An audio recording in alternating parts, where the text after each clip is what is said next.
हमारा नाम न छुटवा पावे, भगवत स्मृति न छुटवा पावे, तब तो साधना मानी जाएगी। बिल्कुल सावधान।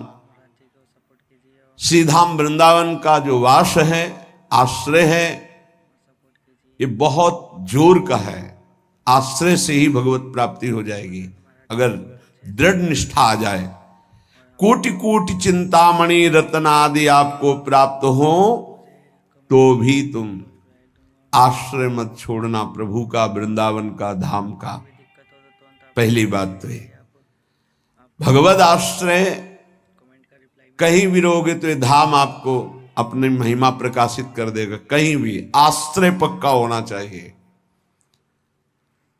आश्रित हृदय वृंदावन का कैसा होता है कि जहां उसको अपने व्यवहार कार्य से फुर्सत मिली भागा, जैसे कोई अपने घर को भागता है छुट्टी मिलने पर, ऐसे श्रीधाम भाग के आया। उसे कोई कहे अमुक जगह चलो बहुत सुंदर, वहां शोभा है प्रकृति की, वो नहीं जाएगा। नहीं नहीं, हमारा तो जीवन वृंदावन है, प्राण वृंदावन है, सर्वस्व वृंदावन है। वो बस भाग के वृंदावन, ये है वृंदावन का आश्रय। एक दिन का भी समय मिला तो कहीं नहीं, भागा वृंदावन की तरफ। एक बार बिहारी जी की दंडवत, एक बार वृंदावन की परिक्रमा की, फिर चला। आश्रय तत्व अगर पुष्ट होगा तो वृंदावन वहीं कृपा कर देगा। एक बात और बड़ी जोर की कह रहे हैं कि जिनको वृंदावन वास मिल गया है उनके लिए खास बात।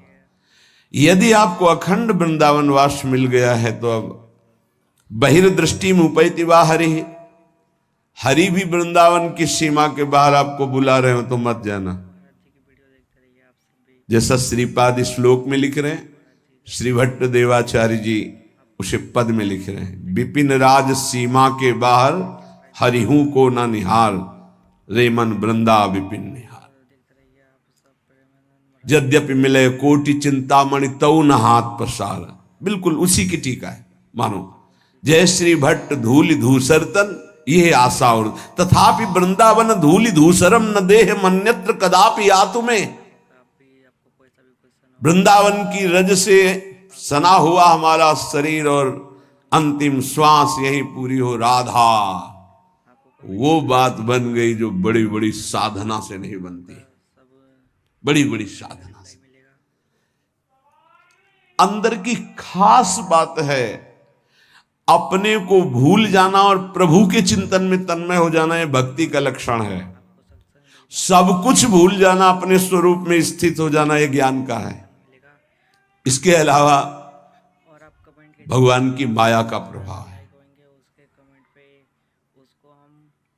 बड़ी विडंबना है। भगवान की कृपा से जब कोई साधन बनता है तो हम भगवान की कृपा ना कह करके, भगवान की कृपा ना मान करके हम उसमें अपना अहम आरोपित कर लेते हैं। इसलिए हमारी साधना बाधित हो जाती है और हम विक्षिप्त हो जाते हैं। विक्षेप पड़ जाता है साधना में। किसी के मुख से सुन रहे थे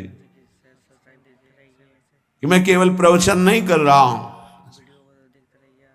इतना समय हो गया, ये नहीं खाया, ये नहीं पिया, ऐसा, ये त्याग।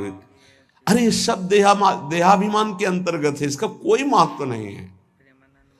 मछली जल में रह करके पूरा जीवन व्यतीत करती है केवल जल पी करके।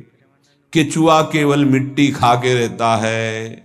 कितने पंछी केवल फल खा के रहते हैं। क्या भगवत प्राप्ति हो जाती है क्या?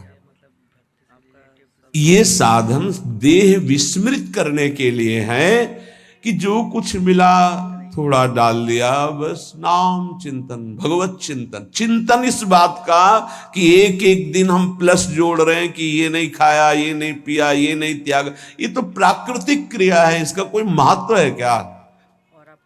देह धर्म से युक्त होकर, देहाभिमान से युक्त होकर ऐसी चेष्टाओं में साधक उन्नति नहीं प्राप्त करता, गर्व करता है और पतन हो जाता है।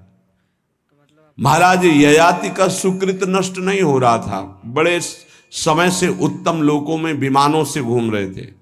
देवराज इंद्र ने एक बार उनको बुलाया, महाराज आपने कौन सा सुकृत किया कि आपके दिव्य लोक सुरक्षित हैं, अर्थात आपका पतन नहीं हो रहा, आपके पुण्य नष्ट नहीं हो रहे।